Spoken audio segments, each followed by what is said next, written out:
Who am I? You sure you want to know? The story of my life is not for the faint of heart. If somebody said it was a happy little tale, somebody lied. I will never forget these words. With great power comes great responsibility. Who am I? I'm Spider-Man. Welcome to Now Playing's Amazing Spider-Man retrospective series. Can Spider-Man come out to play? Part of the Now Playing Marvel comic movie series. The real crime would be not to finish what we started. Hosted by Stuart. We have a gift. You always have. Arnie. It's in his blood. And Jakob. You ever see Lost Boys? Story of my life.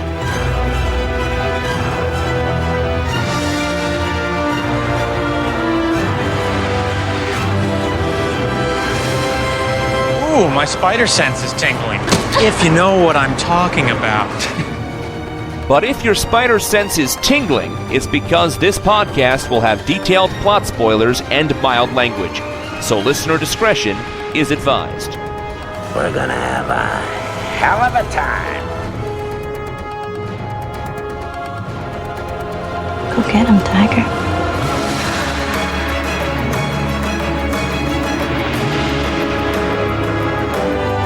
Today we're discussing Morbius, starring Jared Leto, Matt Smith, Adria Arjona, Jared Harris, Al Madrigal, and, must not forget the Tyrese Gibson, directed by Daniel Espinosa. We are Venom. Just kidding. Arnie, co-host of Now Playing, at your service. And Stuart. And this is the fifth Milo of Now Playing, but you could call me Jakob. And man, like, how can we top No Way Home? Like, Spider-Man, biggest character in the universe right now, and this should do a great job of torpedoing all of that goodwill. I mean, No Way Home, I haven't seen this many release dates since New Mutants, and we know how well that turned out. Try and tell people this is a sequel to the MCU Tom Holland Spider-Man. This is supposed to have come out beforehand, so that leaves a lot of questions, a whole lot of questions. Yeah, this should have come out in 1997 with Wesley Snipes.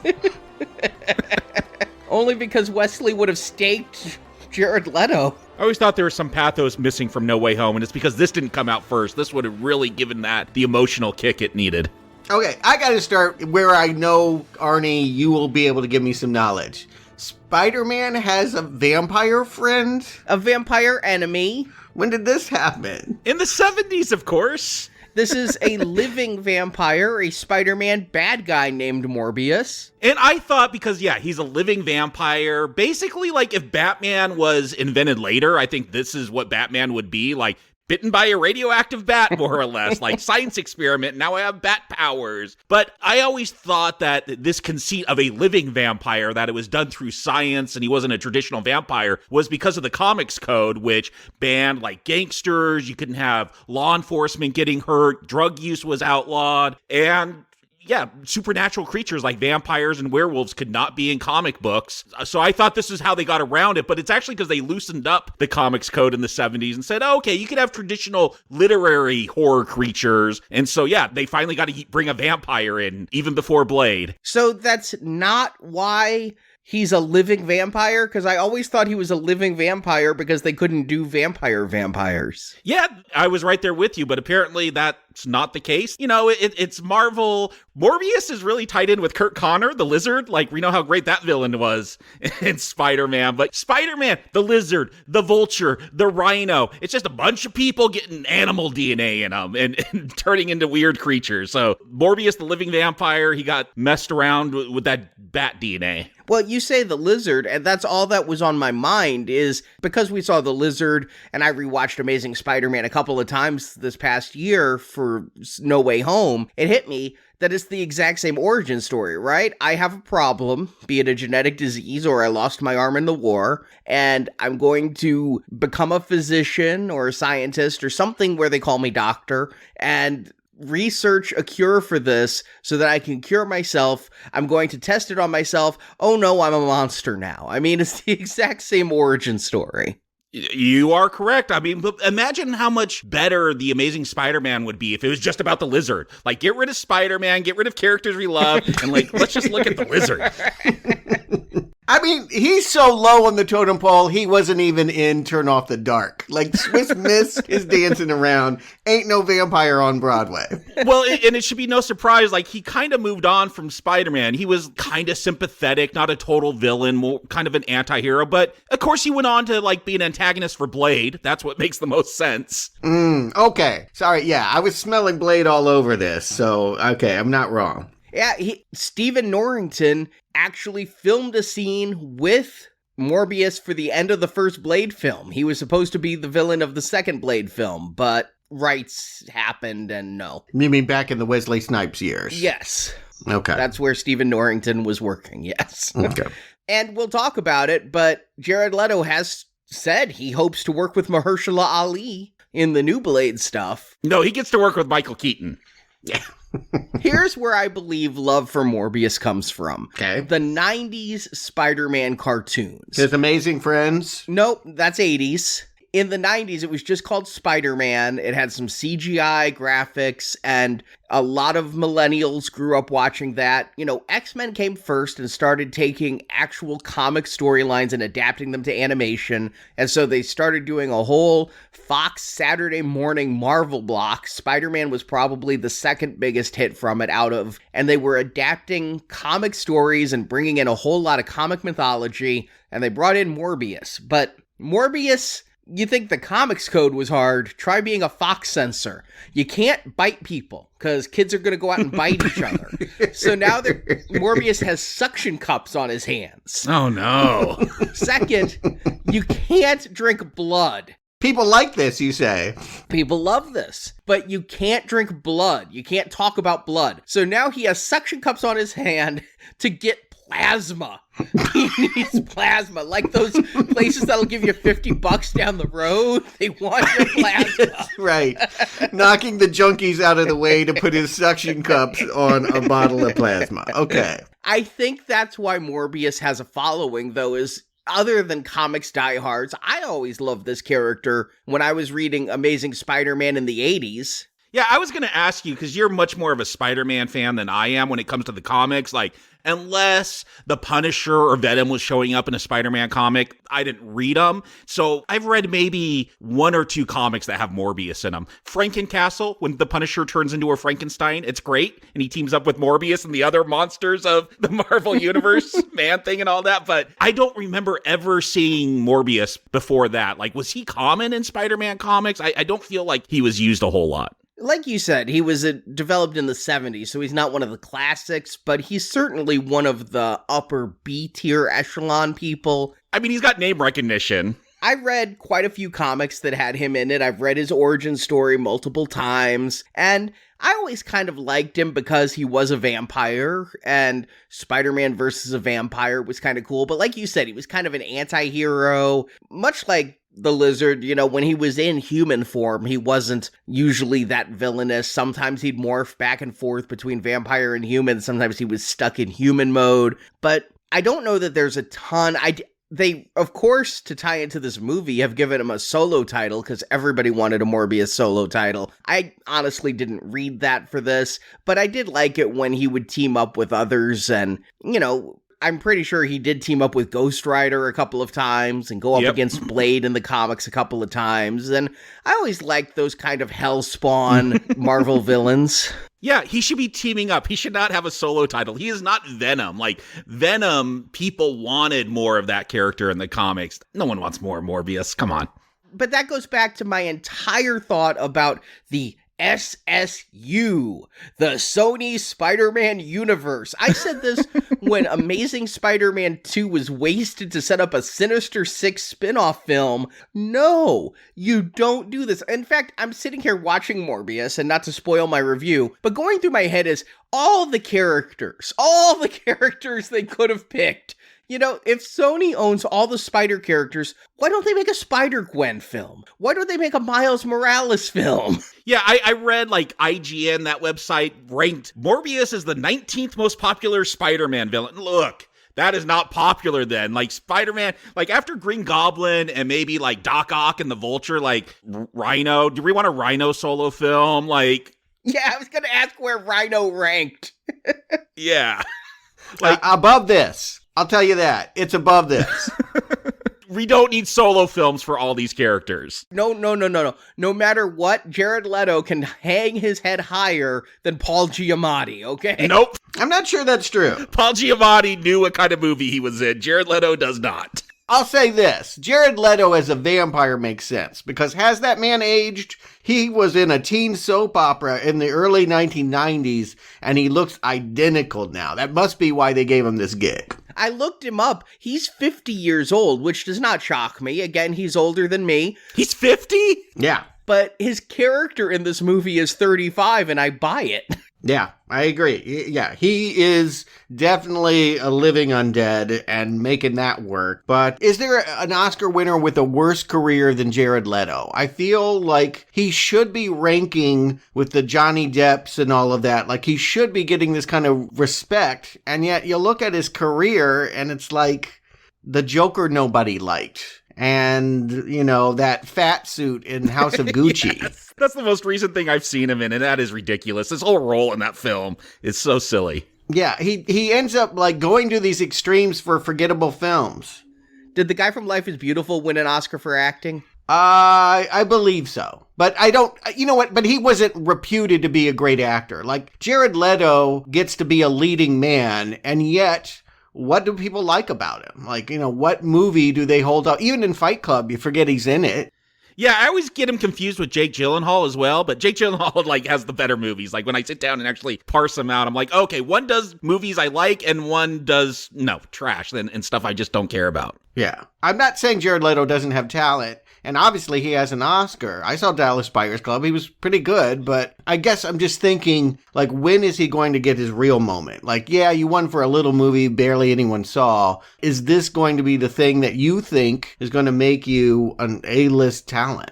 Given his propensity for method acting and all the stories we heard about him playing Joker in Suicide Squad, like sending used condoms to co-stars and things, I wanted to know how method he got for Morbius. Like, was he sending people dead bats? Was he drinking plasma drinks?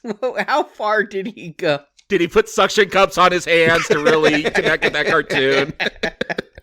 Leto, this has to be offensive. He met with patients with blood diseases and people with bad limps so he could get the affectations down right. Did he make them get out of their bed and, like, walk? He's like, no, do it again. I must perfect this limp. Do another lap around the hospital.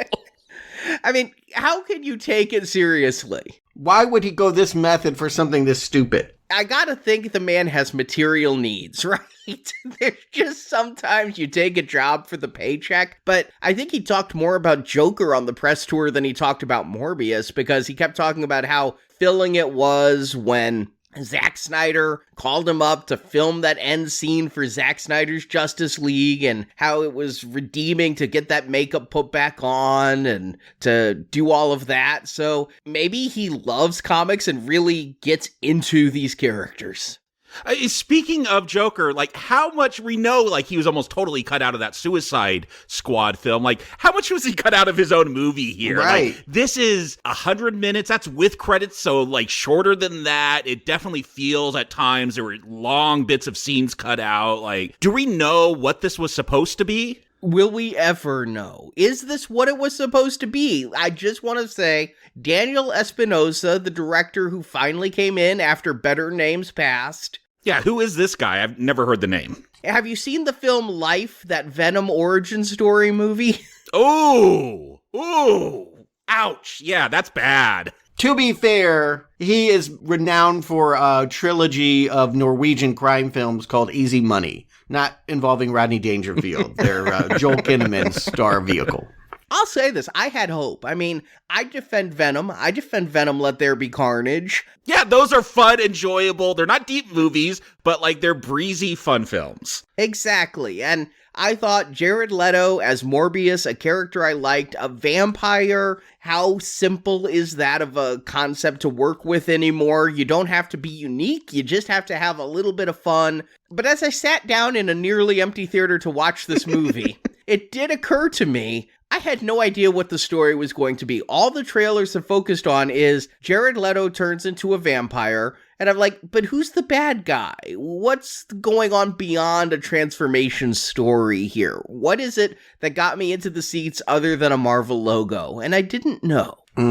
Yeah, having to do this for Now Playing, like, I saw the trailers, I wasn't interested, but thanks to a lot of the people in our Now Playing listeners group on Facebook, like, I went in this, like, ready to defend it, because people were saying, worst Marvel film, like, Jared Leto was in the worst DC film, the worst Marvel film. I'm like, can't be that bad. Like, it's probably going to be around a Venom level, like, kind of a corny, cheesy, throwback 90s superhero film. I thought there would be something fun there. They've never seen Jonah Hex. Right there. Yeah, I mean, Suicide Squad is not the worst DC film by far. Not by a long shot. Yeah, are we talking about like the big official ones or like the Roger Corman obscurity things? Like, I mean, the Superman 4, The Quest for Peace, Jonah Hex, they're way worse. Yeah, those people haven't done what we've done. They didn't get down into the crevices. Hey, Justice League is worse than Suicide Squad in the end, you know? And I don't remember Jared Leto being in that. No.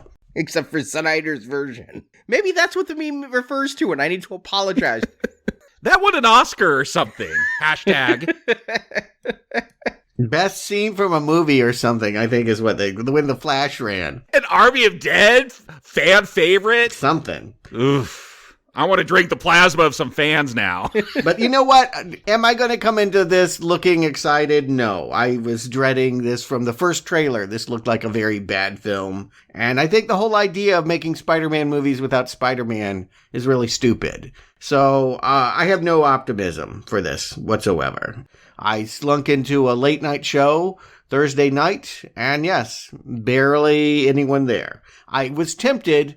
I do not drink when I'm reviewing movies, but they were offering, AMC has a Vampire's Thirst blue alcoholic beverage, which I will just go ahead and say, get 10. If you're going to see this weekend, load up. Drink them before the credits even start rolling, like be drunk for that first frame. That's the best way to enjoy this one, I'm sure. Pound them like you're in the sequel to Leaving Las Vegas.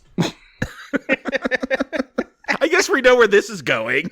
I mean, it was only going to go here. I'm not going to buy this premise of, oh, I had hope, I had optimism. It looked bad from the word jump. And guess what? It is. I had hope because that Venom trailer didn't look so great either for that first Venom film. And it's a bad movie. You guys are crazy to say Venom is a good movie, but we'll just go ahead and get into it because I will say Venom is a better movie than this. Give them the plot. Jared Leto is Dr. Michael Morbius, who suffers from a rare blood disease that weakens him and will soon end his life. Aided by his girlfriend Martine Bancroft, played by Adria Arjona, he has devoted that life to finding a cure for himself and his best friend Lucien, who Michael calls Milo, played by Matt Smith. A movie that cares so little, we're just going to slap the name Milo on a character. We never really even get a last name. You know what bullshit is? Trying to differentiate in the dark in my notes. Morbius, Milo, and Martine. Like, usually I just write the first initial. I can't do that with this because they're all M's. By merging the DNA of a vampire bat with a human, Morbius cures his disease, but it has severe side effects. In addition to giving him a terrible complexion and fingernails, he must feed on blood to keep his strength. If too much time passes without blood, he becomes weak again, and presumably will eventually die. But maybe not. How's the rat doing? We never even find out. Morbius makes do by drinking a synthetic blood of his own making, but its effectiveness lessens with each dose, and when that happens, he'll need real blood. This vampirism has some plus sides, though. Morbius has superhuman strength and speed, and he's even able to fly. Milo begs Morbius to share the cure, but due to the side effects, Morbius refuses. So Milo steals the cure and uses it, and, unlike Morbius, Milo has no compunction about killing random people to feed on blood. He kills cops and nurses and more, but FBI agents Rodriguez, played by Al Madrigal, and Stroud, played by Tyrese Gibson, think Morbius is the killer. Morbius steals an underground lab from a gang of counterfeiters, because that's identical to a medical lab. Oh, yeah, I can't wait to get to that laminating machine. I lost it. And of course, it's in the sewer. Yes. Oh. And in that lab, he develops a serum that will kill him. He fills 2 syringes of it, one for himself and one for Milo. Milo kills Martine, who begs Morbius to feed on her and get the strength needed to fight Milo. This movie. The more you repeat it, I don't want to remember. Milo and Morbius fight, and Morbius wins, killing Milo with a syringe. And we cut back to Martine, who opens her eyes. Alive, undead, a vampire, we will never know as credits roll. To a scene of Adrian Toomes, also known as the Vulture from Spider-Man Homecoming, played by Michael Keaton. He's transported into Morbius' cinematic universe as a result of Doctor Strange's spell at the end of Spider-Man No Way Home. Now that he's there, Toomes suits up in his flight gear and meets up with Morbius, saying the two should team up to do some good, as credits roll.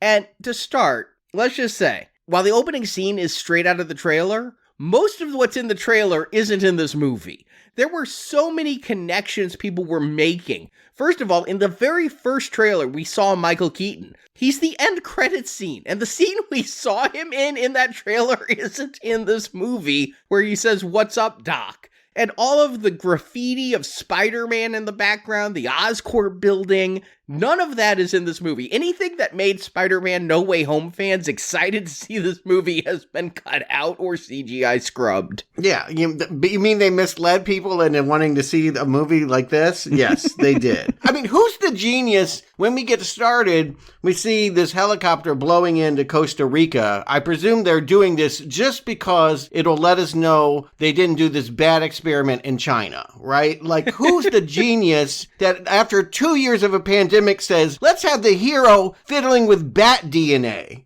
Genius, right? We really want to root for that guy. This movie was supposed to come out before COVID, so... Oops! Oh, shit!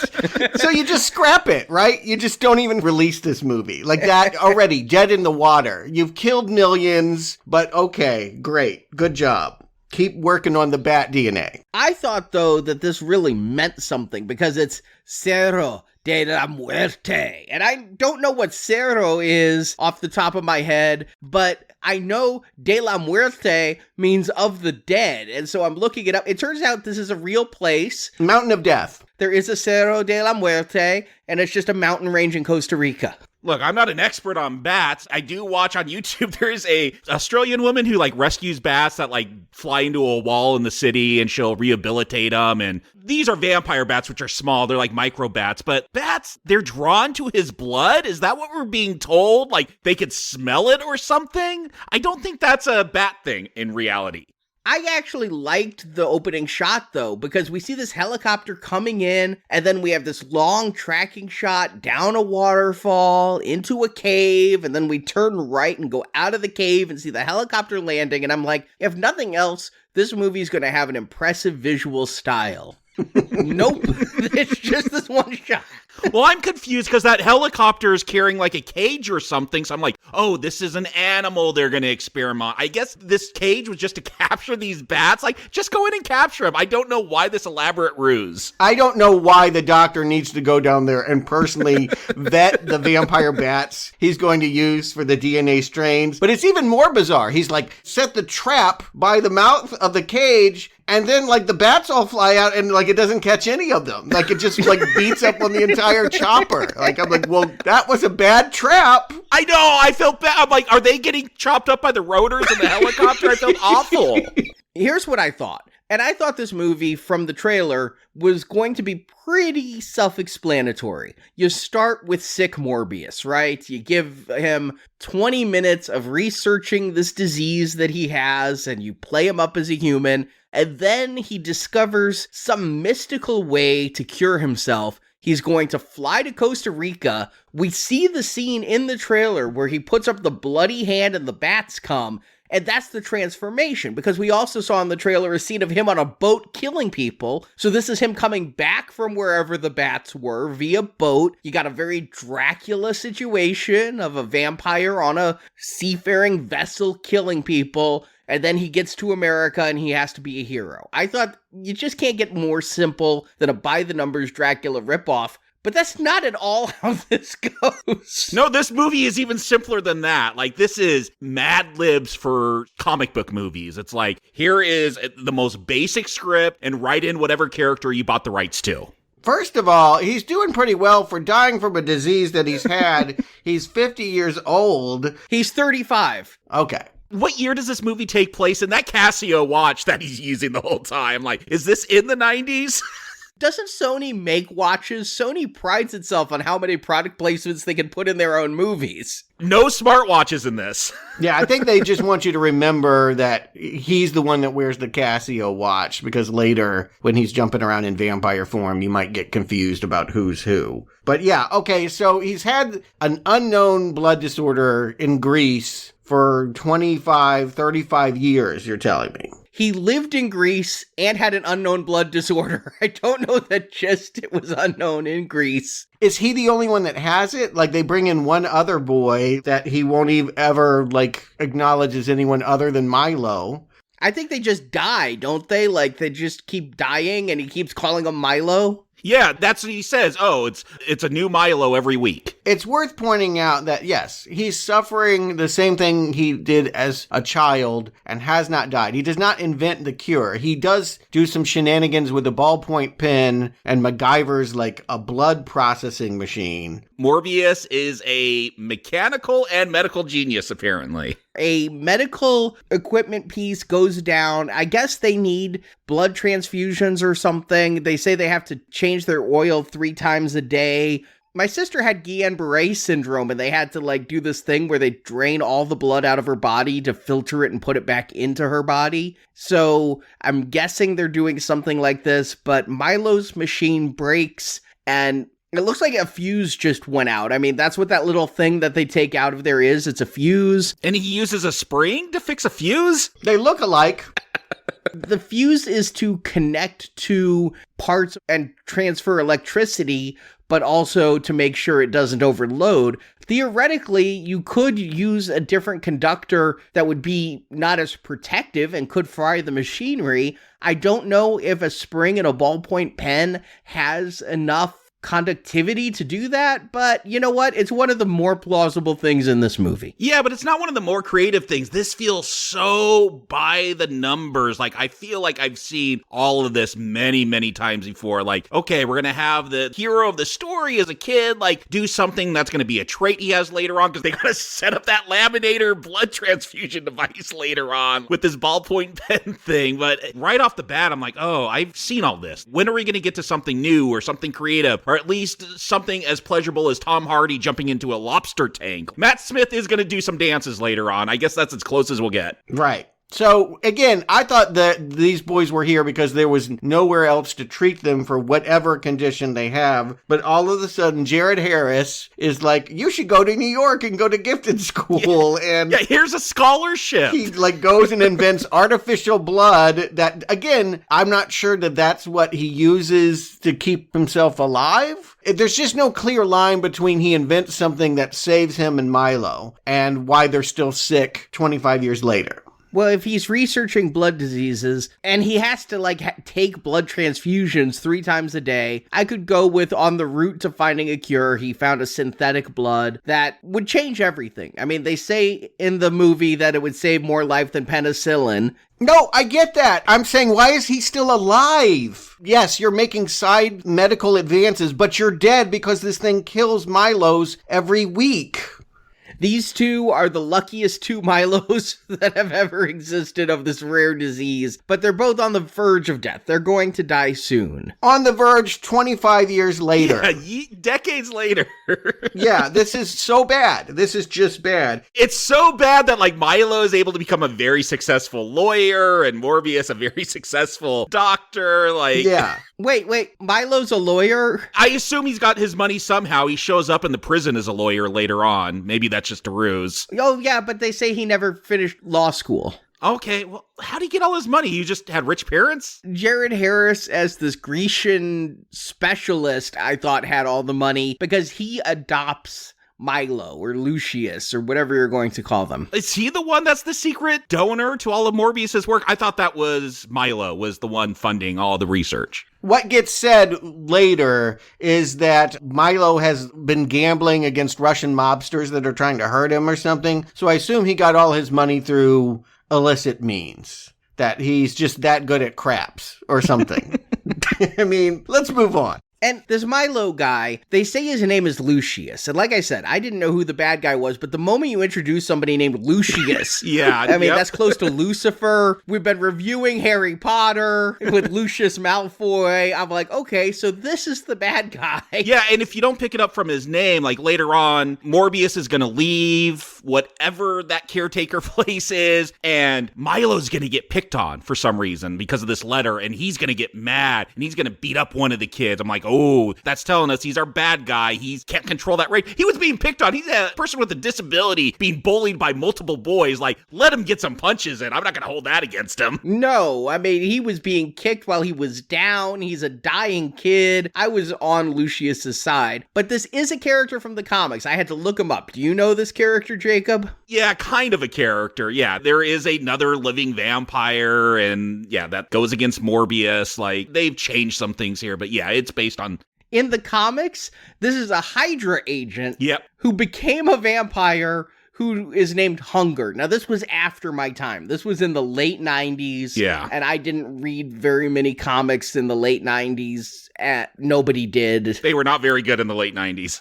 But I would have actually loved it if we had some Hydra agent, Red Skull worshipping dude turn into a vampire. Instead, they just take the name, and I don't even think it's Lucius in the comics, it's Loxius. Yeah. But yeah, that's as close as we get. In Venom, at least, like, Venoms, they were all a race of aliens, so it made sense. Like, you're gonna have Riot and Venom and Carnage later. Like, here, we're just gonna have a bunch of crippled kids becoming vampires? Like, that is weird. We get Matt Smith here, who I don't really know from anything. I never watched. I just know he's a Doctor Who. That's all I know. Yeah, I never watched him in Doctor Who. But you've seen him. Like, I don't watch Doctor Who, but I recognized him as one of the doctors. Yeah, I think the only thing I've ever seen him in is Terminator Genesis. Yeah. His career outside of England has not been spectacular. I was more confused. Okay, so we have these kids. We're supposed to believe it's a meaningful relationship, and it's, all of 3 days, and I fixed your blood clotting machine, and I'm away to America. Like, they have, barely any time together, but he's going to send origami letters saying how great of friends and how I'm going to save your life and invent something. And then we jump in time and we see them as adults. And I tell you what, I did not get it. I was like, wow, this is so progressive. We have Jared Leto and Matt Smith walking down the street, and he keeps saying, my love, my love. And they go and lounge in Central Park and all that together. I'm like, damn, we were making such a big deal about the Eternals scene. I'm like, this is really putting gay love out there. Wow, good for them. I mean, I'm there with you, Stuart, not because I misunderstood the name Milo, but I definitely got vibes that they were a thing. Yeah, it was there. The fact that Milo was getting beat up for a letter as a kid from another boy, and it seems like Milo's super jealous of Martine. I'm like, there is like a love triangle going on here. Again, with him saying my love so many times, I was like, okay, well, this is just what it is. And then later I finally heard, oh, Milo, wait, you mean that's the kid that beat up the other kids with the crutches? Like, okay. So a lot of confusion. Meanwhile, I'm just confused. They're in New York. Most of this movie is going to take place in nondescript buildings. And I'm like, they're on some big lot. I thought that maybe they were at Pinewood or something. I'm like, this is not being shot in New York. And I stayed through the end credits to see if there was a thing. It was filmed in Pinewood. I got it right. I was just guessing that these big empty sets were Pinewood. They sure as hell were. But I guess they went to New York for a day of outside shooting in Central Park. No one wants to be in this. Like New York's Alan Smithying this. They're like, we're not here. Nobody involved wants to say their name. My name is Milo. I'm not going to tell you the real one. But, like, they make this big deal about Morbius rejecting the Swedish king's prize. Like, doesn't he need that research money? Like, I don't even understand. Wasn't it the Nobel Prize? Yeah, I would think so. You get $1 million for that, which Right. is nothing these days, but if you're trying to solve like an incurable disease, every penny helps. Yeah, I don't know why you would go there, like physically fly there so you could tell everyone F off. And then they don't even show the scene because, of course, It would look so awkward and rude that we wouldn't like him, but we're supposed to like him because he's telling big money. Again, like they're trying what they can, I think, to say that bat researchers are cool in 2022. Are they trying? Because you talk about that scene of Morbius and Milo walking down New York. I'm like, okay, this is a character moment. Here's like Jared Leto. I assume he's a real actor. Like maybe I just give him more credit than he actually deserves, but I think of Jared Leto being a credible actor, but I'm like, I'm getting nothing from these characters. There's no personality here. Why does he turn down this? Like, yeah, he flies out there and then turns it down. Huh? I'm just confused. They are confusing me now, and that's not fun in a Morbius movie, at least. I understand. Like, if I'm watching David Lynch, I'm supposed to be confused. I should not be confused in this film. No. But hey, I'm looking for my jollies where I can get them, and you see the headline that he turned down the Nobel in a Daily Bugle. So I'm like, okay. Yeah, I noticed the Daily Bugle. Yeah. So it's in universe, supposedly. But again, is anyone getting any MCU vibes on this at all? Like, it feels like if you cut out the last 5 minutes of this movie, like you'd never know it was connected to Spider-Man. Other than the Daily Bugle showing up a few times, no, I would have no clue. I'll tell you this. Sony wants you to know the TikTok account they made to promote Spider-Man No Way Home is now promoting Morbius. Okay. I will continue to ignore it. It's a Daily Bugle TikTok. Another reason to stay off TikTok.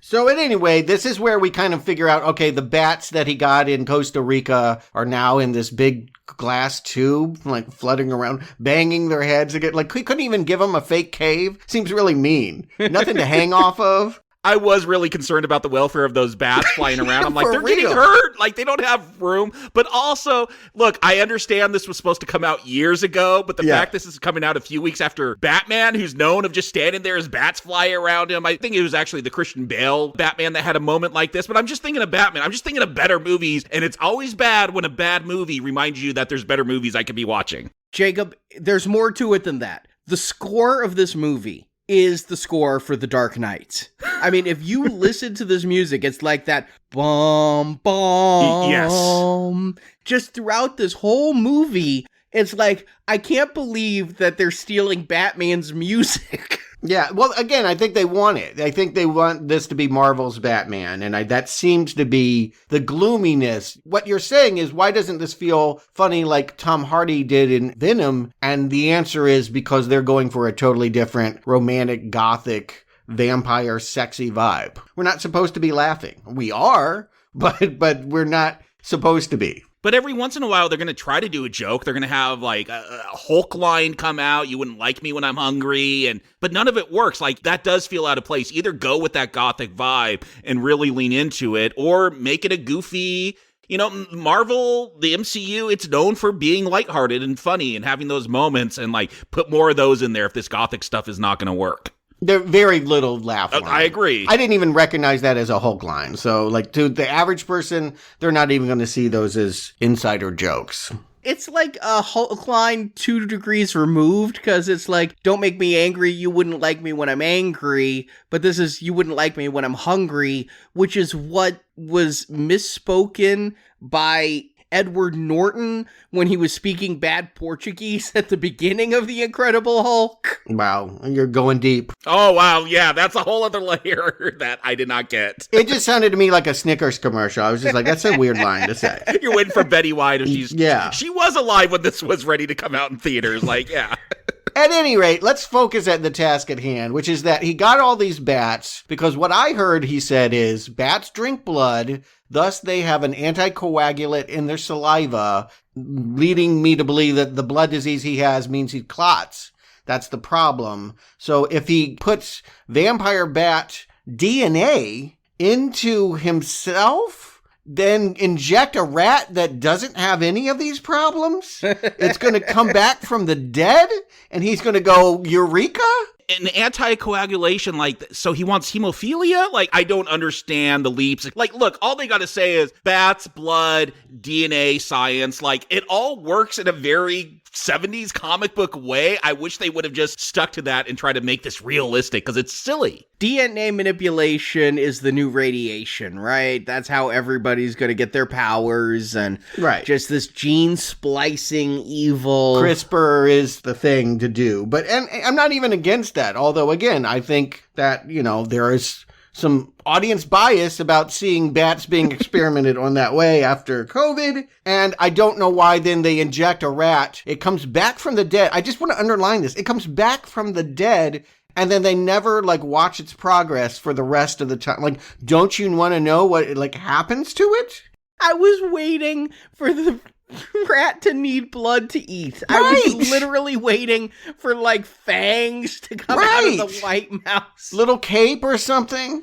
So being a fan of the DC comic book universe, like, there is a character in the Batman villain gallery called Man-Bat, who was a scientist who, injected himself with bat stuff, and he grew giant wings and, like, becomes a giant bat. He scared the hell out of me as a kid. And I was waiting for that lab rat to, like, grow wings or something. Like, that rat does not show any signs of vampire bats or anything like Morbius is going to have later.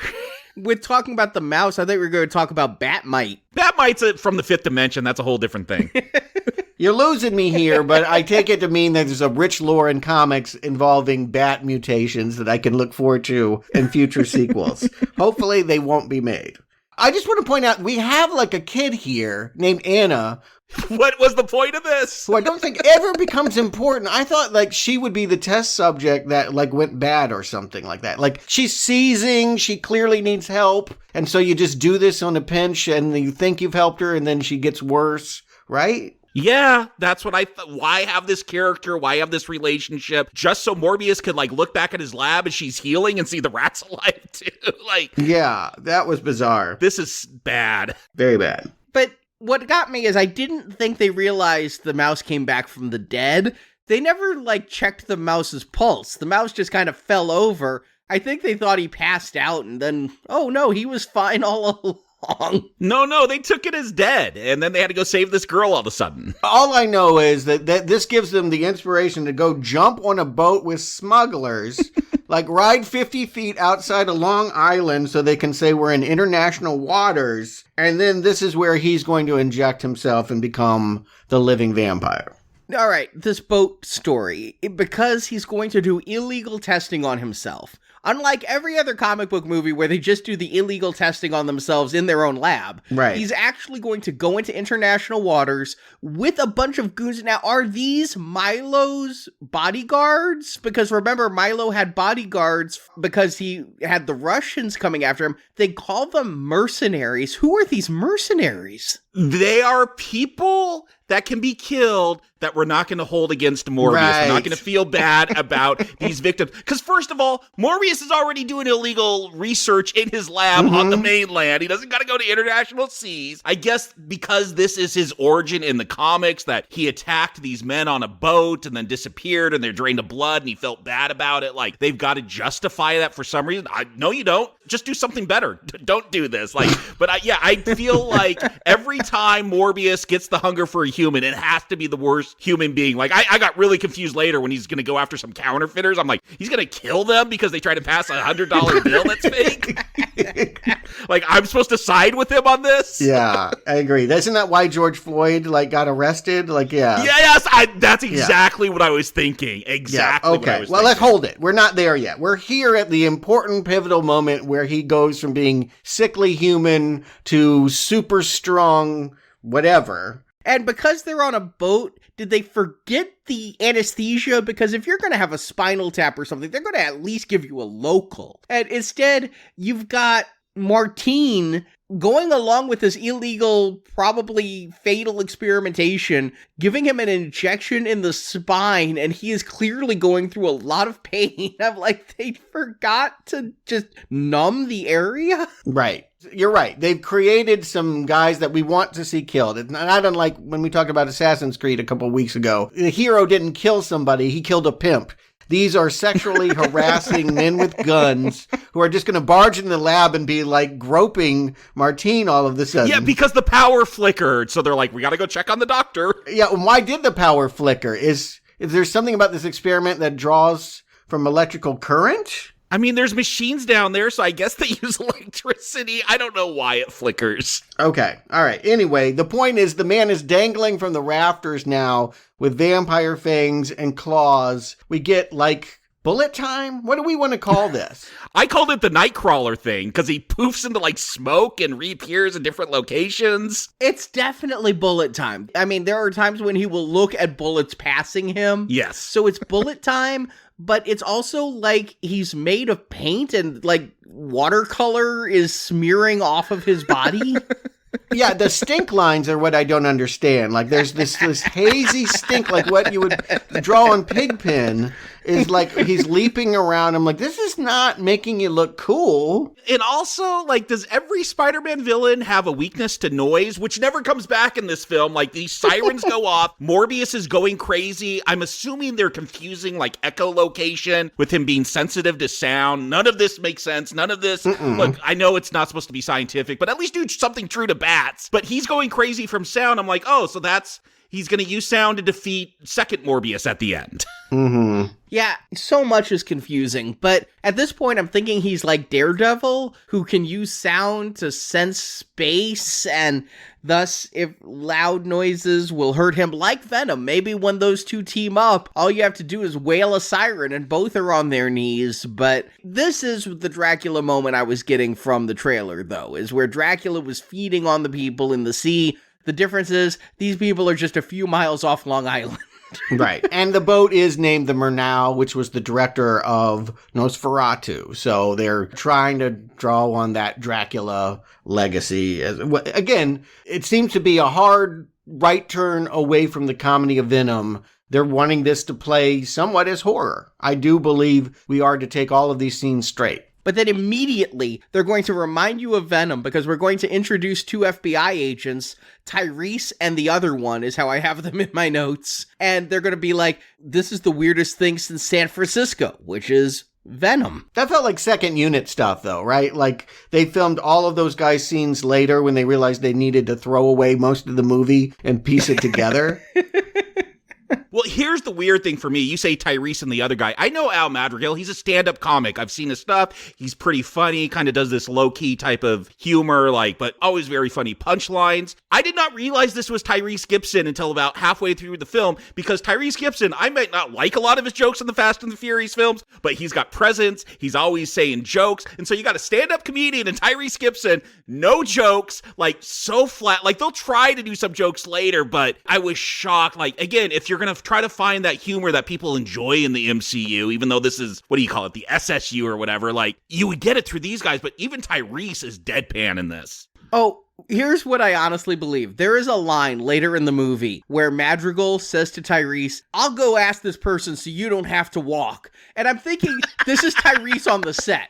Tyrese is not walking. Tyrese is not emoting. Tyrese is deigning to be there. Because if you watch Tyrese in this movie, he barely does shit. Everything is being done by Madrigal. Right. Yeah. This is a man that flew into space in a hot rod, and he's too embarrassed to do Morbius. Anyway, we have what should be the fun discovery of power stuff, that Morbius has grabbed the two vials. I guess this is the only vampire-making serum left, and he never wants to make any more. So he jumps off the boat and swims back to his lab, and we see that, yes, he can do the echolocation that bats do. Kind of looks like radiating, special effects lines that come out of him, and he can catch balls without looking. He's got, or I guess he can leap up onto, the light fixture. Yeah, he can jump really far. I can't wait till we get to the flying scene in the subway. I lost my shit over that moment, but... Yeah. We'll have to talk about that. There's this supernatural wind that he can kind of catch a wave on. I don't understand it, but it's ridiculous looking. Yeah. Yeah, I was wondering, did his bones become hollow like a bat so that he can fly? But this is where he learns he has to drink blood. As he's walking around his office, he starts to get weak again, and something takes him into the blood bank, He doesn't need fresh blood. You know, he can go to a blood bank. Yeah, but that's because they want him to be nice, right? Milo will want the real red stuff, and he can drink the Capri Sun. You know, like, it's no big deal. Is this the matrix between the red and the blue? That's all I was thinking of is like, are you going to take the red blood or can you take the blue blood? It's Hollywood liberalism. See how they slip it in there? The red states are all the carnivores that are killing and happy about it. And the blue is like, it's practically vegan blood. Another woke Hollywood film. Go woke, go broke. It's too woke. Yeah. But I'll tell you what, even this doesn't make sense, because then he's like, it doesn't seem to be working. You'd think he'd want to keep drinking artificial blood. It's artificial after all. No one's being harmed. But then he decides to go on some abstinence, you know, like he locks himself in a glass room and like is dying. He's a scientist. He's timing how long he's going to go before he gets that hunger. Like, my thing was, I thought he turned into, because his face will turn all gruesome, more vampiric. I thought that's like when he needed to feed when the blood wore off. Right. But he just says he'll die when the blood wears off if he doesn't feed again. So I don't understand what the transformation is for. Except later on, he creates the serum to commit suicide with. So is he going to die if he doesn't feed? Or is he just going to live an eternal miserable existence of pain if he doesn't feed? He says he'll eventually die. At the box office. What they're trying to tell us here in the beginning is this is a way of staving off the fangs and the talons. That if I drink blood, that I won't turn into the vampire. But later we'll find out he'll do that anyway, and the blood actually gives him the strength to be the cool vampire. So yeah, this is like spinach to Popeye. You have to have the blood if you want to do the cool shit. maybe. But then, like, he's lying there. I love this. Milo breaks in. Rather than just saying, could you go get me some blood or unlock the door, he's writing the word blood in blood. I'm like, that seems like a waste.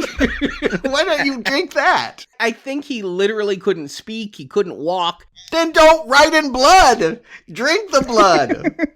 But this is how Milo figures out he's okay now, and Milo wants the cure. Yeah, I figured that out way at the beginning when we first met Milo. He's going to be bad vampire. They're going to drag this out and try to make it a mystery, make us think Morbius is still killing people. Oh, it's so bad. Like, get to the point. We understand how origin stories work in 2022 or 2019 even when this was supposed to come out. Don't do this basic origin story. Like, that's what's killing me is, like, I know every plot point that's going to come next because I've seen this film a million times. Yeah, they try to do a fool ya thing because the next kill is this nurse that is wandering around the Horizon building after hours. It's a hospital, I thought, so I don't know why, like, there wouldn't be anyone there. Like, do they not have security cameras in the hospital? Like, they're going to have a fight in a subway, and these damn FBI agents, not till the very end of the film are they going to go, hey, let's look at security footage. I'm like, there's been security footage for the last hour. Why didn't you watch it then to find out there's two vampires? Right. Or the hundreds of witnesses that are watching vampires fly around in the subways. Yeah, I agree. Anyway, the point is, this nurse, Kristen Sutton, is the prey of a vampire. She gets bit on the neck. We're supposed to think that this is Morbius losing control again. He said he wasn't going to kill again, and now he's hurt an innocent woman, a health giver. You know, like, this is supposed to be a blight on him, and we're supposed to be happy he's going to jail. But I think we all know, Matt Smith looked at that vial, that he would have taken this.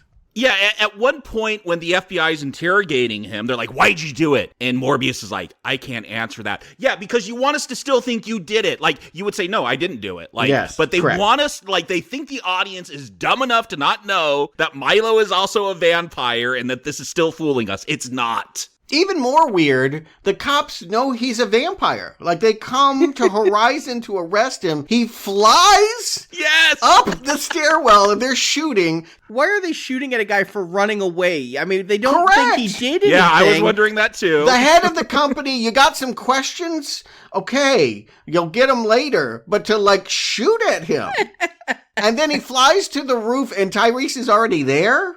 Or the wind, like, holds him until Tyrese can get there? What was that? Yeah, like, does he not know he could fly yet, so he didn't want to jump off the building? I was trying to figure that moment out. I thought he was being blown by the wind. Like, the winds were so high on the rooftops, it was blowing him. And that's when I'm like, are his bones hollow? But I think we're supposed to get, that would be like the first inkling of him flying. And he almost falls off the building. And that's when Tyrese gets to the top of the stairs and he's still on the roof. Right. So they arrest him, and again, Jared Leto is thinking, I killed this nurse friend and I deserve to be punished and all of this. He thinks he did it? Yeah, I think so. Yeah, he does. He says something to the effect of, maybe I deserve to be here. And the cops are, again, they're getting holy water. They know he's a vampire.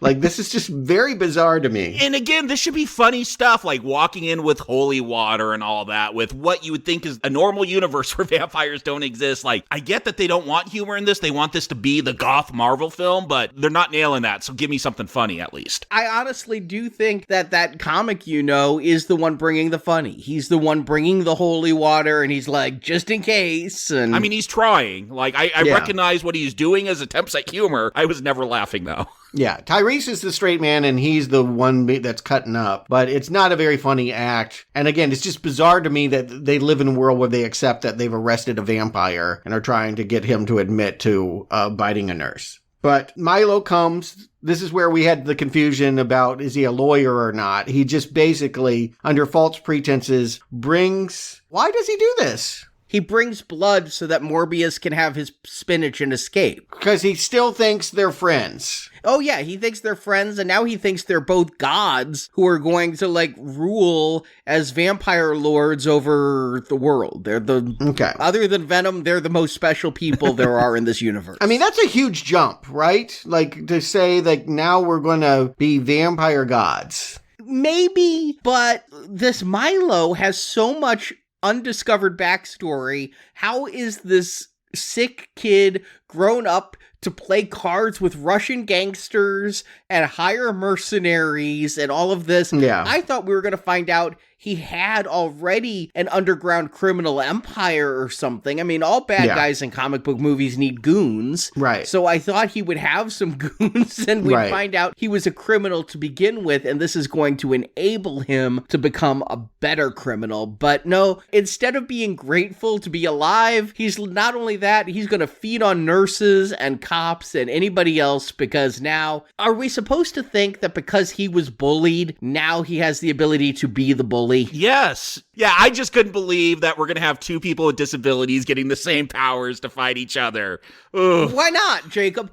This is how every origin story goes, is they get the same powers now. Because they have the same background, too. Like, what is to differentiate Milo from Morbius? I don't know, because I don't see anything wrong with Milo standing up for himself as a kid, fighting bullies. Like, that's, I think what we're supposed to take is that's the fuel for all this anger later on, but... You know what differentiates them? What differentiates them is when he vampires out, Morbius actually looks kind of cool. He looks like the comic book. And I'd be mad, too, if I was Matt Smith, because... I swear to God, you know what I think he looks like? Is one of the zombies from Sometimes They Come Back Again. Like, not even the good Sometimes They Come Back. My wife was getting so mad whenever Matt Smith would turn into a vampire. She's like, that looks so bad. Like, she was angry for how bad it looked. No, it's seriously a terrible design. It looks nothing like Morbius. It looks more like a zombie with rotting flesh. Yeah. But they get in this fight on the subway, and now they are intentionally evoking Lost Boys. Because Morbius is walking down the subway and you hear, Michael, Michael. And that's straight out of Lost Boys here. I wish I was watching Lost Boys. I wish I was watching Lost Boys 2 or 3, in fact.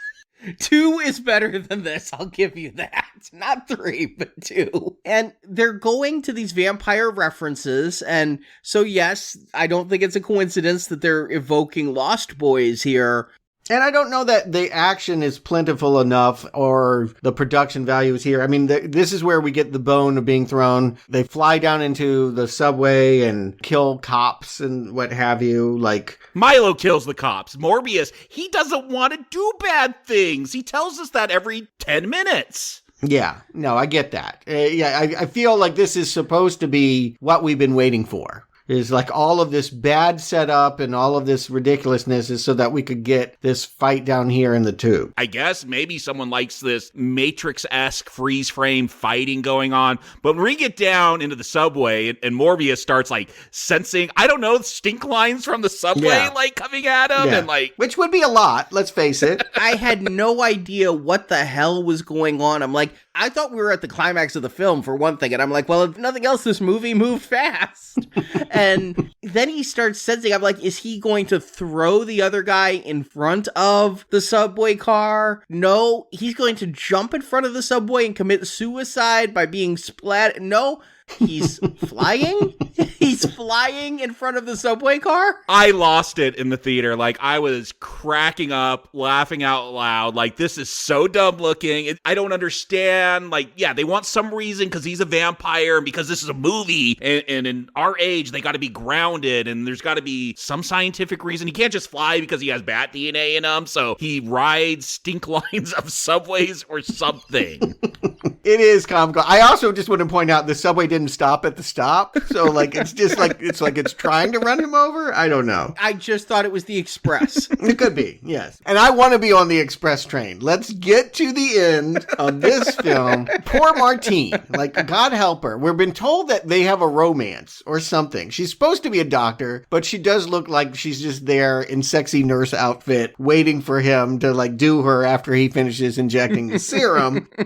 I'm not going to be rewarded for asking this, but I'm going to ask anyway. Were these two already in a relationship, or did we witness them fall in love through his vampirism? I don't know. Like, yeah, they kiss at one point. I'm like, I guess they're kissing because that's what heroes do in a cookie cutter superhero film. Like, they fall in love with a girl and kiss. I have no idea why you need, like, really, this is the time we need heteronormative values in our film. Like, just move on. We don't need a love sequence. I mean, I think what it is like he ate a sandwich, right? Like up to that point, like he's really emaciated. She tried to kiss him and like his jaw would break, but like he's ripped now. Like they make a whole like shirtless thing out of him. So like now she's swooning about all of that. But she wouldn't know that at first because she was put into a coma on the boat. And then it took her several days to wake up from. And now she's being pursued by Matt Smith and it has to like jump on a bus. And we find out that Jared Leto is already there and he wants her help to create a new lab, but has to go fight counterfeiters. Who came up with this genius plan? I looked up, this is the point where I'm like, who wrote this? And I just want to cite that this comes from the creative minds that brought us The Last Witch Hunter, God of Egypt, Dracula Untold, and Power Rangers. Okay, I haven't seen Dracula Untold. I'd watch all those other films, though, before this one. I've seen them, like, maybe not God of Egypt. Like, that was a hard one to get through, but... Yeah, right? Be sure you mean that. Yeah, this scene where they're at a diner and these counterfeiters come in, I literally thought he's going after them to kill them because he needs blood, and Morbius, he's only going to kill those bad guys if he's going to get blood. And yes, I'm right there with you, Stuart. I'm thinking George Floyd. I'm like, he was killed over counterfeit 20. Like, they're going to do this for real? This needed to come out in 2019 before all of this stuff. Like, yeah. Not only is he inventing COVID, but now he's breaking George Floyd's hand down in the subway. I mean, it's so terrible. And then, okay, so you quote unquote won, you get a lab that prints money, and somehow you're going to retrofit that to your needs of blood testing and creating whatever is the, like, you couldn't just get poison, I guess. You have to invent a poison that'll kill a vampire. All I was thinking was Darkman, though, you know, like... Oh, yes! The way that there's the timing of how long the blood lasts versus the timing of how long the plastic face lasted and finding this weird underground lab. Now, I don't know why you need a centrifuge to counterfeit money, but I guess that would be the only thing because I don't think you need a printing press to test your blood. I want to see the money that comes out of that machine. No, it's not a centrifuge, Arnie. It's an industrial laminator. Like, we use these when I worked at Kinko's. We use these giant laminators, and it repurposes it as a centrifuge. And I don't. Yeah, you say Darkman. I wish Sam Raimi was here. I wish this was funny. I wish this was Tom Hardy in the lobster tank. Like, they're gonna try to take this seriously, turning a laminator into a blood transfusion machine? No. Right. This is all acceptable if we're encouraged to laugh. If we're saying, "Wow, what a dumb midnight movie this is funny, then okay, I'll go with this. He doesn't even say just kidding. He does do this. This is where he does his line, I am Venom, like that we saw in the trailer, but he doesn't say just kidding because he's not kidding. Like, this is supposed to be serious and it's jaw-dropping. Apparently, that was an ad lib by Leto, which I just want to envision Leto buying a ticket for Venom. Yeah, I think Leto's talents would have leaned more heavily towards being in Venom. Like, I think that he is a prankster and wants to have fun, and he's been asked to be Dracula, and it's just not working for him. Yeah, so he invents this counterfeit lab, and Martine just moves in. Like, the cops raid her apartment, and she's already moved her cat down into this, like, this is where I want, like, the vampire rat to also, like, have made friends with all the rats in New York's basement. It'd be like Crypto, the Wonder Dog, like, yeah, Superman's dog, or the Bat Hound. I want to see the whole family. There's a whole tradition of superheroes with their super pets. Like, yeah, let's do that. I think we're going to review that movie later this year, unfortunately.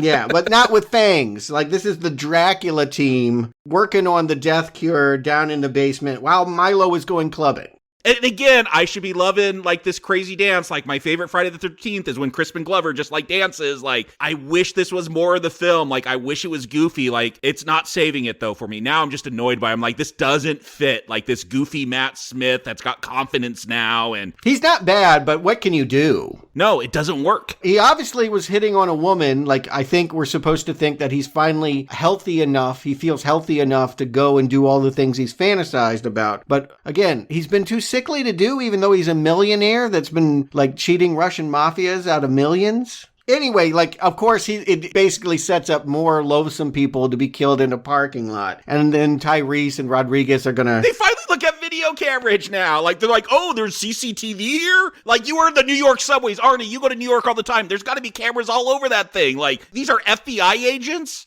No wonder 9/11 happened. Wow. Well, I thought maybe they couldn't be photographed because they're vampires. And photography, mirrors. True. Like, that would make sense if they looked at the footage and there was no one there. But these are living vampires, though. They have different rules. But again, I just want to point out that Tyrese is, like, accepting they're a vampire. He's like, how much can a vampire drink? Because there are this many pints in the body and this many bodies. So, like, it couldn't just be one person. Jared Leto couldn't be this thirsty, or he'd look like he did in House of Gucci. Anyway, yes, this is also where Milo, for reasons, he knows where Martine and Morbius are. Like, we have many scenes, insert scenes of him spying on them as they're doing their rooftop flirtation, but he feels the need to draw Morbius to Dr. Nichols, who is still alive, moved to New York, and is still taking care of this child 25 years later.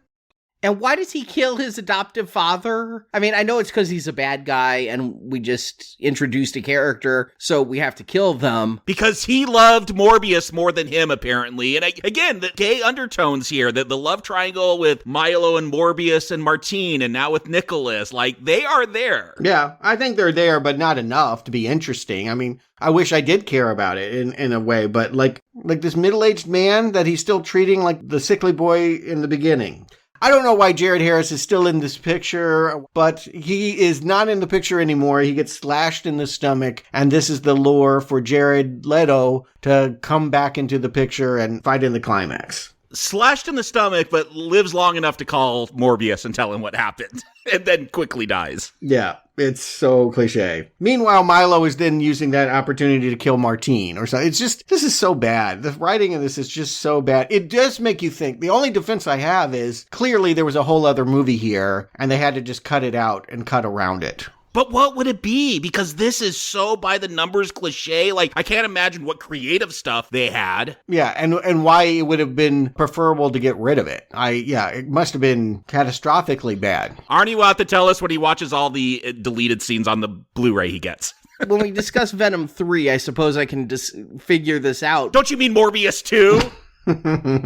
But I'm thinking that maybe because this was supposed to come out in 2020, that like it was going to have more universe ties to Spider-Man or something. That's why Spider-Man was in the background. But now that it's coming out after No Way Home, and keep in mind, they pushed this again. Maybe they had pushed it because they had to re-edit it now that we knew about this multiversal stuff. That's barely a factor, but do you think that could have been going on throughout the movie? Yeah, well, there's going to be clues throughout that something was going on with another universe. There might have been more Michael Keaton. I certainly thought Michael Keaton was going to be the villain of this movie the way it was sold in the trailers. And that Michael Keaton hasn't even shown up yet is confounding to me because Morbius already went to prison, which is where he should encounter Michael Keaton. Yeah. And just to be clear, the SSU, like that Spider-Man still exists in the MCU, right? Like there is no established Peter Parker Spider-Man in this, I'll just call it a Venomverse because that's what kicked this off. Yeah, that's the joke. I mean, save it. But yeah, they're all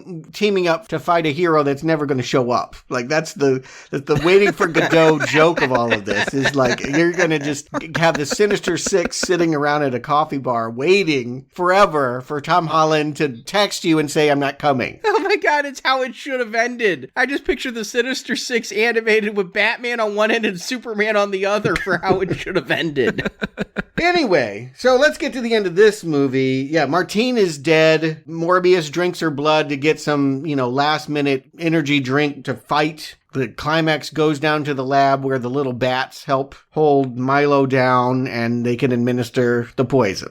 So, can Morbius control bats? Is he like Aquaman for bats? Yeah. Yes. Why didn't Milo do that too then? They have the exact same powers. Maybe they dislike him because he personally picked them out in Costa Rica. Yeah, Milo seems behind the curve on these powers, which makes it an unfair fight. If you want the hero to triumph, the villain should have more powers. Like, because he's drinking more red, he should be stronger, and then the hero has to be smarter or something to come up with a way to do it. But Milo can't fly. Milo can't control bats. Milo is the weak one, and Milo's the spurned one. Again, this is why I wondered if Morbius and Martine were having a relationship before, because it seemed like Milo was hitting on Martine and saying they needed to go out. And so when he saw Morbius kiss Martine, was that supposed to be a big betrayal? Because those two weren't going out before? I'm not going to answer any of your questions because there's no answers. I'm just going to add more questions. Morbius was prepared to kill Milo and himself. He's got two poisons. Why doesn't he kill himself after he kills Milo? Like, why does he have a change of heart and he's just a living vampire now? Right. My only guess is that he can hear Martine waking up and she's a vampire too. So, hey, I guess it's cool.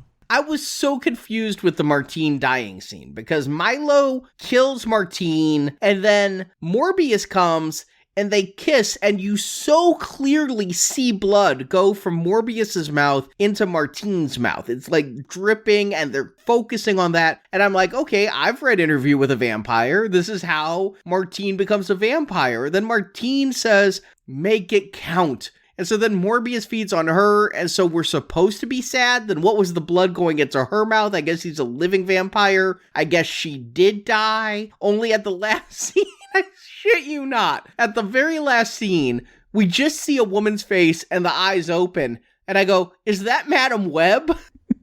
Yeah, we're supposed to get some Madam Web movie after this, I think. I don't even know what that is. Another comic book I'm going to have to dig up. Like, less popular than Morbius. Why not? Imagine a blind psychic Aunt May. Okay. Sounds like a box office hit. Can't wait to do it in 2024. I'll take 3. But no, I literally didn't recognize Martine in that last shot, and I thought that they were doing a crossover. They just hired Madam Web's actress, and she is not Aunt May age. And so is that supposed to be Madam Web? And then it took me a beat and I'm like, okay, so Martine isn't dead. So that just means nothing to me. I just want to point out too, she didn't have a blood disease or anything. So her getting this shouldn't have the same impact. But we don't know that it did. All we know is her eyes opened. Okay. She's like that rat. We don't know what happened to the rat.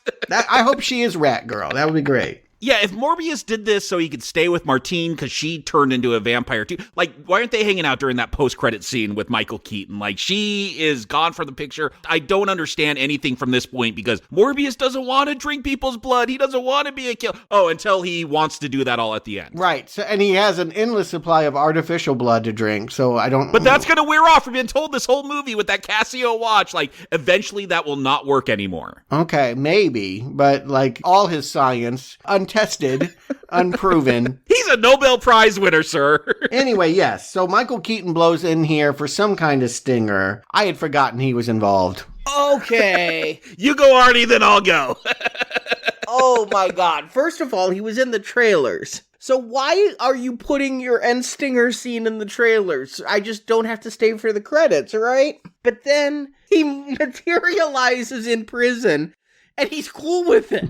He's just like, I hope the food's better. Not, where's my daughter? Where's my wife? Where's the family I was doing this all for? No, he's excited because they're going to let him go because they're like, we don't know who this guy is. Why is he here? Like, let's let him out. Like, no investigation. Where's Tyrese to investigate why he just showed up in a prison? Furthermore... Yes, I know where you're going. I'm with you. He built his vulture costume. Yes, he built that out of alien and Stark technology, which does not exist in this universe. Why does he have the same outfit? Yes. I was so, like, I was already mad throughout this film. Like, this just pissed me off. And again, Morbius, he's supposed to be the good guy, but now they're going to form the Sinister Six to go after a Spider-Man that maybe exists in this universe. But he says we need to get together to do some good. Like, are they teaming up with Spider-Man and Venom? But I don't believe he really means good as in good. Like, I've seen what Adrian Toomes does. Yeah, again, when they used the word Spider-Man, I was stunned. I was like, I can't even, like, they could have said Strawberry Shortcake, Scooby-Doo, any crossover, it would have been just as, I'm like, this is connected to that? Holy Toledo. Does he still know Peter Parker is Spider-Man? Because Doctor Strange's spell was supposed to make everybody forget there was even a Peter Parker. And it was supposed to send people back to their own universes. So why did Michael Keaton get moved out of his home universe into another universe? Because that's what they need in order for this storyline to continue. We're going to just ignore whatever the MCU does next in Doctor Strange 2. But no Spider-Man exists in this universe. Like, I guess at some point Tom Holland is going to live in this universe? No. When that relationship with Marvel is done? It's so pathetic. It's just like you're waiting for the girlfriend to come that never will. Like, it's like Spider-Man will never show up, but they're going to build a super team and build spider traps and all of this stuff. It's just so pathetic. Get over it. I mean, they could have easily fixed this. No, they couldn't have. First of all, if you left Venom in the MCU at the end of No Way Home, I don't know why you brought Venom into the MCU just to send him back again. But then if at the end of this one you brought Morbius into the MCU, because as part of the deal with Marvel, Sony has agreed and Marvel has agreed that these Venom and Morbius movies matter to the MCU. But yet, the way they're doing it makes it matter less. And if you tie this to the MCU, worst MCU-tied movie ever. And I mean, awful. But I guess that leads to... Well, I think we're getting to recommends then. Yeah. Jakob, Stuart, is there any blood left in Morbius? Jakob. Worst Marvel film ever. I thought the people posting the memes... You're hyperbolic. Yeah. After watching this, I had to sit down and really think about this. Is this the worst Marvel film? Hey, beware the dark water, Jakob. Beware the dark water. Oh, no. Man-Thing, definitely worse. Like, when I remembered Man-Thing, I'm like, okay, that's probably always going to be the worst. Like, because I was thinking, like, Howard the Duck, like, objectively, like, just technical-wise, probably a worst film. I'd watch that in a second before this because at least it's, like, so bad. It's kind of good at times. Like, there's some kind of enjoyment I could get out of this. This one... Where my mind went is, have we jumped the shark with comic book movies? And by that, like, look, this movie doesn't have enough creativity to jump a shark. It kind of just runs into it and falls over. Takes the shark DNA, maybe. Yeah. It might glide over the shark in front of a subway. True. I wish it did that. I would have been cracking up if he flew over a shark. But I went back to the 90s. You know, you had Batman 89 with Tim Burton, blows up comic book movies, makes them a thing Hollywood wants to do. And they buy, I'm not sure why, I guess Warner Brothers owned all the DC stuff, and Marvel was a mess in the 90s, almost going bankrupt. But you got a lot of comic book properties, The Mask, Barbed Wire, Spawn, Men in Black, Judge Dredd, that they were like, let's buy all these up because comic book movies are a thing that might be popular now and we can make money. And when I look at most of those, even the bad ones, even like Barbed Wire, like, look, Pam Anderson covered in bubbles with machine guns, that's kind of what you want in a Barbed Wire property. Spawn, there's problems with it, but like they go for like the big comic book stuff in hell and that. And you look at the like things like The Mask or Men in Black, which were very marginalized comic books, and they were blockbusters. I don't know if The Mask holds up.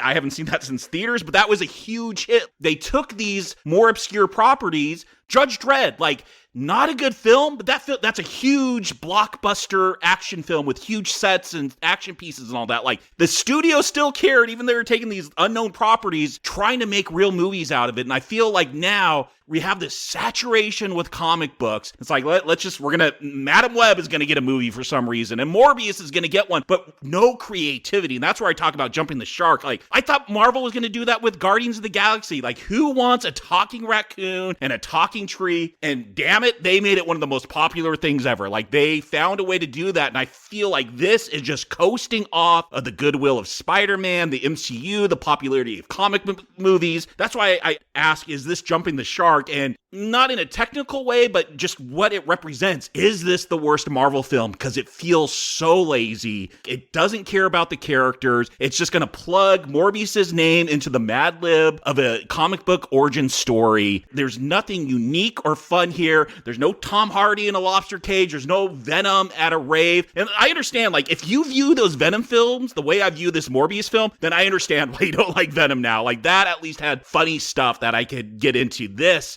there is nothing to grab onto. Like, so again, maybe not technical wise, and I'd watch this before Man-Thing for sure. Corman's Fantastic Four, I'd probably watch that before this. I'd watch that first. But like, this spiritually may be the worst Marvel film because it's just so lazy and just expects you to want this because it's got the Marvel logo at the beginning. Again, technically wise, I guess it's competent, but do not watch this. Do not reward Sony or Marvel or Jared Leto, anyone for being involved with this thing. Stay away. Strong not recommend. Stuart. Yeah, it's a bad superhero film, and I just want to remind folks, they were all pretty bad before the MCU got its act together, before Christopher Nolan came into the DC. X-Men, come on, let's take it back to the year 2000. Bryan Singer. Yes, okay, they were recommendable movies, but, I feel like that was coming out of a period of aspiration without being able to deliver on what superhero... I mean, nobody goes back to those movies. Maybe the Tim Burton Batman movies, but by and large, I have to believe most people aren't ever jonesing for Steel. It's just like they were bad. They were bad movies, and we pretended we liked them at the time because that was the best we knew we could get.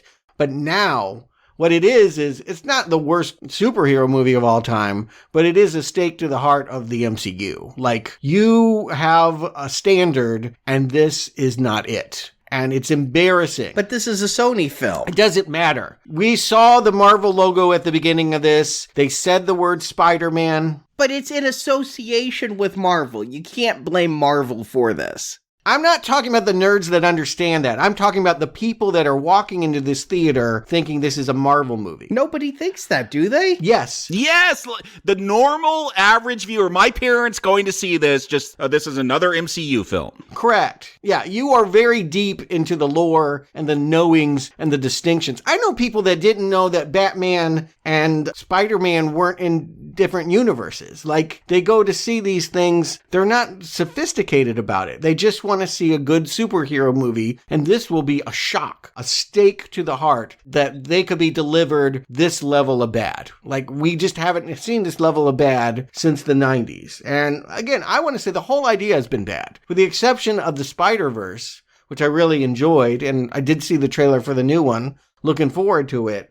The idea that Sony can make its sidequel Spider-Man movies is terrible to me. Like, Venom was bad, Venom 2 was bad, but at least that did have that mercurial performance by Tom Hardy. What Jakob was saying is that you could at least rubberneck at that car wreck and say that was kind of trashy fun. And the problem here is Jared Leto has gone full Twilight. He thinks he is a romantic lead in a brooding, dark, sexy vampire story, and that is just abysmal. Like, somewhere Mahershala Ali is, sighing with relief. They know that the Blade reboot could never be as misguided as this project has. And I don't know why. It sounds like there was a lot of different creative hands working in here, but this should not exist. This is a timeline that should be erased. Get Loki in here, make it go away. No one wants to see this continue in any form. It's awful. What are you talking about? What I'm hearing is Leto's going to be in the Blade film, right? Him and Mahershala Ali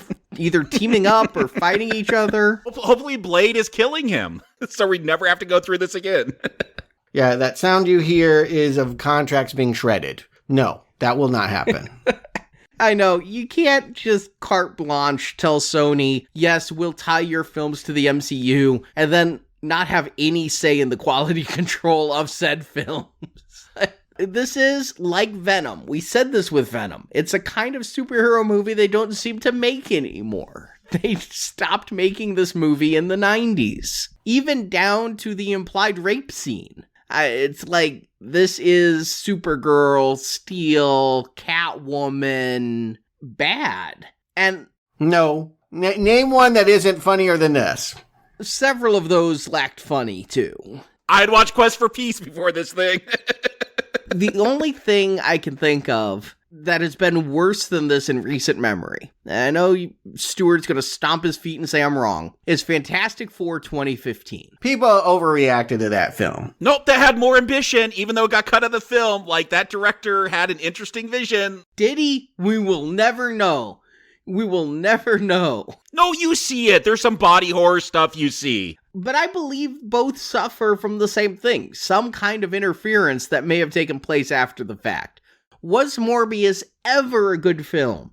Was Morbius ever a competent film? Is a question for the ages. But as it is, as it was released, this is a nonsense film that I would almost give this film not a recommend, but a pass. It would be a red arrow, but an understandable red arrow if this was made for Sony's streaming platform, whatever that may be. I don't think they have one, which is why they have the deal with Netflix. But if this was made for streaming and nobody gave a shit... I thought that was Crackle.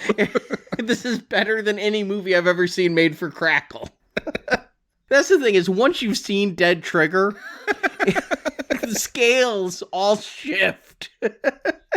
Of what bad is. Yeah, it isn't the worst thing. You're right. People are overreacting if they're saying this is the worst of all time of anything. But it is a shock. Like, where is the standard of quality? Like, who was asleep on the job that let this go down the factory belt? Yeah, if you look at the producer's credits on this, you've got Avia Rod on here. Avia Rod, who ushered Spider-Man to the screen with Sam Raimi. Maybe it's because Amy Pascal and Kevin Feige were too busy on a Spider-Man movie that this just happened. But please, please, somebody pull the plug on Madam Web. It has to not happen. I mean, I was saying that before this film ever came out. I am now the psychic Mr. Webb who says that movie cannot be good. The SSU sucks. I mean, Venom, I enjoy them, but I can't say they're good. You know what I mean? Yeah. No, Sony needs to focus on Miles Morales and that animated stuff. That is legit good. Like, put your money there. I go back to what I said at the top of this podcast. There's a lot of Spider-Men in the Marvel comics. Yeah, we don't have to fight Peter Parker. You could have Ben Reilly, Scarlet Spider, Spider-Gwen, who lives in an alternate universe, Miles Morales, who lives in a different universe. If you must make Spider-Man money, pick another Spider-Man and go with it, and just say, okay, we gave Peter Parker to the MCU, but now we're going to a different Spider-Man series of movies with a totally new outfit. The way Steel was to Superman, bring in a new Spider-Man. I wish they were talking about souffles falling and all that in this film. Yeah. We need our Steel. I don't think anyone should say that. But you know what I'm saying is it's a different version of the same hero. So this movie, it not only steps on its own dick, but it steps on the MCU's dick when it brings in Michael Keaton and really messes everything else up. It's a plasma red not recommend. And all I can say is it's not just us, because the movie rolls and everybody stays for the end credits scene. And we see the two Michael Keaton scenes, and they still stick around because there's got to be something else. And finally, the lights came up, and I heard from behind me one other audience member just go, "That sucked." In such a way that it sounded like a 12-year-old who didn't get what he wanted for Christmas. Like he was heartbroken at Morbius. Yeah, I don't think my wife was in this much pain during a movie since we saw House of Gucci with Jared Leto. Like, just begging for it to end. And this is, again, barely over 90 minutes when you take credits out. Yeah, I hope you guys had fun listening to this. It just isn't a fun sit. Like, it's not the kind of Brown Arrow. Like, we all recommended Catwoman. I just want to point that out. We all found Brown Arrow entertainment. We're all saying Red Arrow. Please don't subject yourself to. If you do, hit the bar and make sure you get 10 of the vampire's licks or whatever the hell it's called.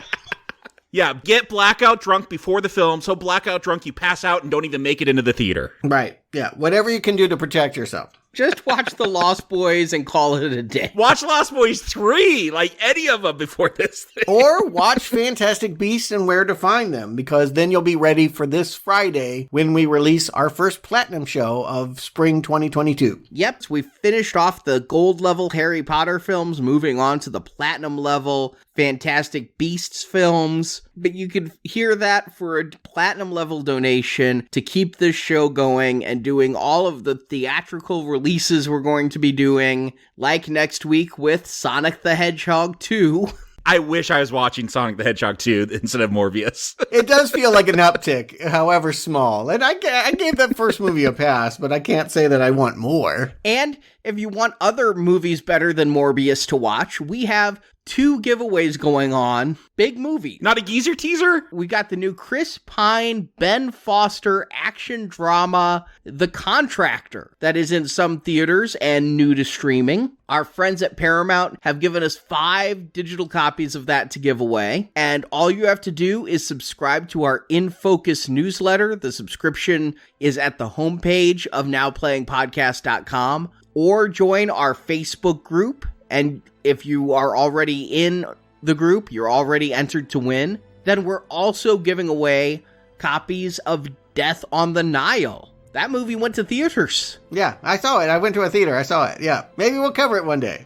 Well, it's from Oscar winner Kenneth Branagh, starring Gal Gadot, Letitia Wright, Russell Brand, and Tom Bateman. It just hit video, and thanks to our friends at 20th Century Studios, we have 5 Blu-ray copies to give away of that. Physical media. Again, just subscribe to our newsletter and join our Facebook group. If you do both, you have 2 chances to win one of those giveaways. We'll announce the Contractor winners on April 10th and Death on the Nile winners on April 14th. And to win one of the physical copies of Death on the Nile, you must live within the continental U.S. So thank you to 20th Century Studios and Paramount for that giveaway. And I also want to give a shout out to some of our patrons.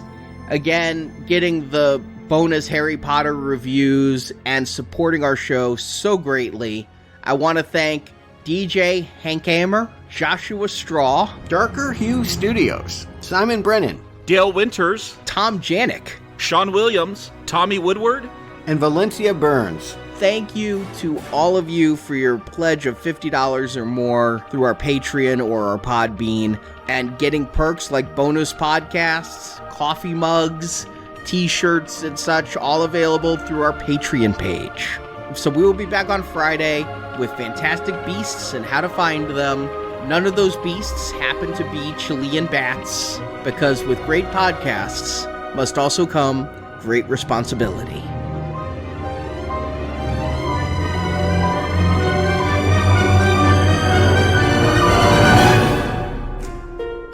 It's all my fault. I drove Spider-Man away. Spider-Man was a hero. I just couldn't see it. Thank you for listening to this episode of the Now Playing Spider-Man Retrospective Series. It's good to have you back, Spider-Man. Part of our Marvel Comics Movie Retrospective Series. It's hip, it's now, it's wow, and how. Crawl on the World Wide Web to nowplayingpodcast.com. In the archives section, you'll find more than 1,000 in-depth movie reviews from our panel of hosts.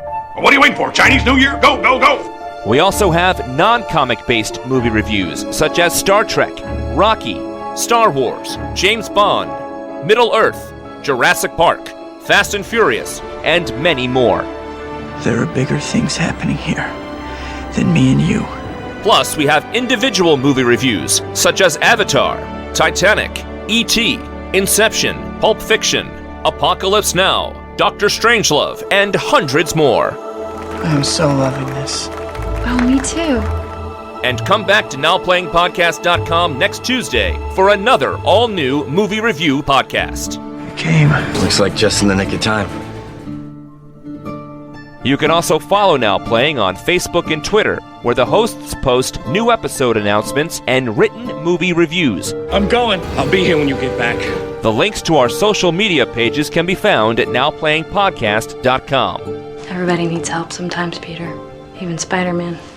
Now Playing is an independent podcast, 100% crowdfunded, thanks to listeners like you. Meat. I'll send you a nice box of Christmas meat. Best I can do. Get out of here. Become a Now Playing patron and you can get access to dozens of exclusive bonus podcasts. For a $10 monthly pledge, you can hear our host review Apocalypse Now, Real Genius, Taxi Driver, Con Air, and dozens more. You have money, right? I'm not very liquid right now. You can subscribe to get these bonus podcasts through Apple Podcasts, Spotify, Podbean, and Patreon. It's not always about the money, Spider-Man. Now Playing's Spider-Man retrospective series is produced and edited by Arnie Carvalho. Misery, misery, misery. That's what you've chosen. Associate produced by Jason Latham. No, I'm gonna do my job. That's what I'm gonna do. I can't, and not do my job. Now Playing credit narration by Brock. He's got a nice voice. Now Playing is not affiliated with Marvel Enterprises or Columbia Pictures. Spider-Man and all that the Marvel Universe contains is the property and trademark of the Disney Company, and no infringement is intended. And I've never even seen his face. The opinions expressed on Now Playing are those of the individual hosts and may not reflect the opinion of Venganza Media Incorporated. I missed the part where that's my problem. Now Playing is a Venganza Media production, copyright 2022, and no part of this show may be reproduced, repurposed, or redistributed without the written permission of Venganza Media Incorporated. All rights reserved. What are you, his lawyer? Get out of here. Let him sue me. Get rich like a normal person. Enough said. He was adopted by Nicholas. So is Nicholas as this Grecian? Is that what you call people of Greece? Grecian? Not if you like Greasy. Yeah, this That's what it sounds like. Greco? I don't know. Gave him some euros. Yeah, Greece doesn't have any money, does it? Grecian. I think you were adding an extra syllable. Grecian.